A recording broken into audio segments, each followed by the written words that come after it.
Hi, my name is Emmy Brett. I'm a sophomore in the music theater program, and this past spring I went to study music theater at the only music theater school in Denmark for 2 weeks.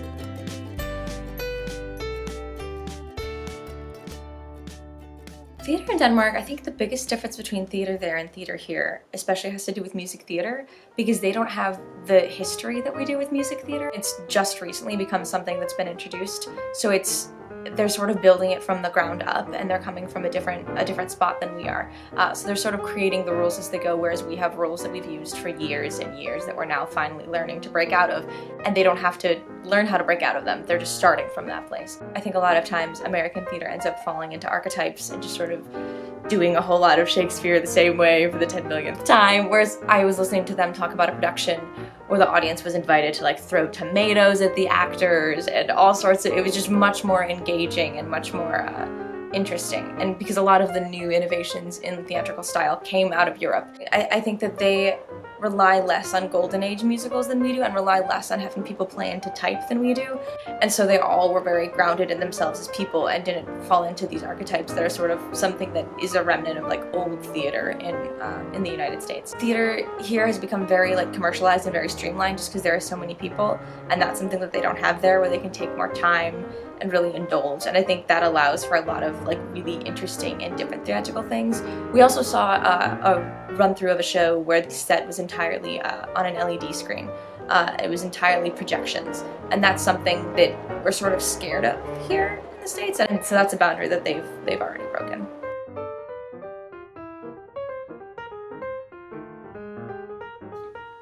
We studied at the school in Fredericia, and the school in Fredericia used to be run by a man named Soren, and now Soren runs the Fredericia Theater, which is the biggest. It's not the biggest in terms of size, but it's the biggest in terms of impact of all the theaters in the music theater scene in Denmark, because it only does world premieres, and because a lot of the stuff that it does is very innovative and very interesting. They have a larger stage, and then they have a smaller space. They just recently did the European premiere of Hunchback of Notre Dame. Or actually the Danish premiere, because it had already been done in Germany. They are developing a lot of new works in Denmark. Fredericia has had a ton of world premieres, especially a lot of Disney world premieres, because Disney knows that there are very few people that are going to venture all the way to Denmark to review their like latest productions, so they can sort of put it up without having to worry about being judged. I think the theater in Fredericia only does premieres. They don't do any other kind of theater. And that's also very different, whereas here in the States it can be hard to find new musicals. If you do find them, oftentimes they're like in someone's basement or like at some very cheap studio in Brooklyn, whereas here it's this like beautiful facility that's dedicated only to new work. I would say that it is much more collaborative than it is here in the US. And that makes a lot of sense, because here, if you have a limited amount of money, a really common thing now is like 72-hour readings, where you'll have 72 hours to put up a whole show. There's a lot of money and a lot of people that are riding on this to go well. So you just have to sort of hit your marks and try to make it as artistically grounded as you can. There, it's not really about the money, because the way their society is set up, everyone is already fiscally taken care of. You know, everyone has health insurance, everyone knows they have a place to live and food, and so now it's sort of, what can I do to make my life more enriched? And it's make good theater.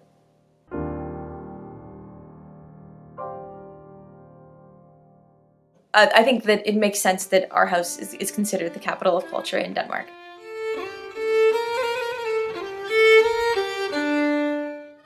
I think it's because you have a combination of all these different facets. You have old, gorgeous architecture that is celebrated instead of considering, you know, tearing it down and building something that is newer and more efficient.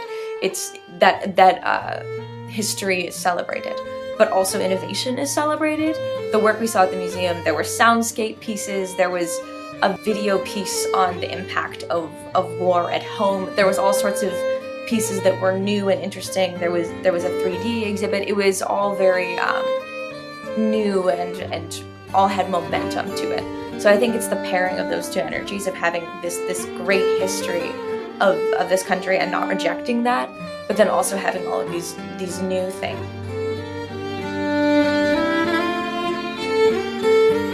In a lot of American art museums that I've been to, they tend to sort of compartmentalize the art, because there's just so much of it that it's, this section is for contemporary, this section is for modern, now we have our old Italian sculptures, now we have our Renaissance, and here it was much more thematically tied. which is just sort of a different way of curating a museum, I guess.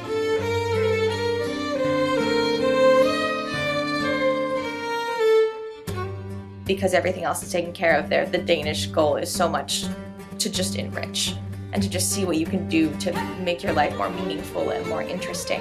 And so you don't dismiss the past, but you also don't sort of skim through the present. You live in it as fully as you can. And I think that is a catalyst for the creation of some really interesting and beautiful art. And that was what I felt I experienced in Aarhus.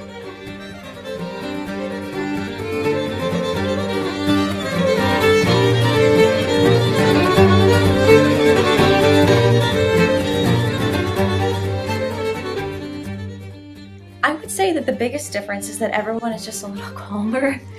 Everyone is just a little happier, and that sounds, we hear that about Europe a lot. I think it turns into this like fantasy of like people in berets at cafes that are very calm and just like sort of like living their lives, and that's not what it is. It's just sort of that everyone sort of has an understanding that everything will work out, because even if everything falls apart, they all know I will still have a place to live, I will still have food to eat.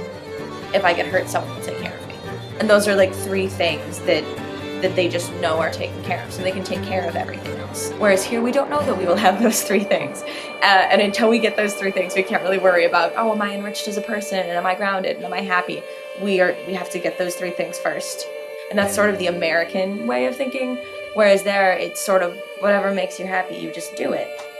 And so they're also much more liberal when it comes to other like social things, like abortion and gay marriage. They're both very much just like, well, if you gotta do what you gotta do, whatever makes you happy, just do it. It doesn't make sense that I would tell you not to do it, even if I don't agree with it.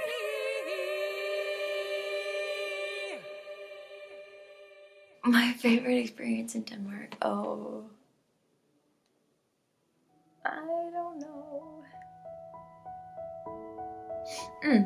There was a morning, the last couple days that I was there, where Fia and I, who was the student that I was staying with, got up really early and decided to like make Danish coffee and take our Danish cigarettes and walk around the ramparts of the city and just sort of like just take a walk and watch the sun, and take like a half hour before anything had started or anything had opened to just sort of like have a good conversation and be outside. And it was really wonderful. And all of the streets in Fredericia are straight, so you can see all the way to the bridge in Copenhagen if you look out while you're walking around on the ramparts.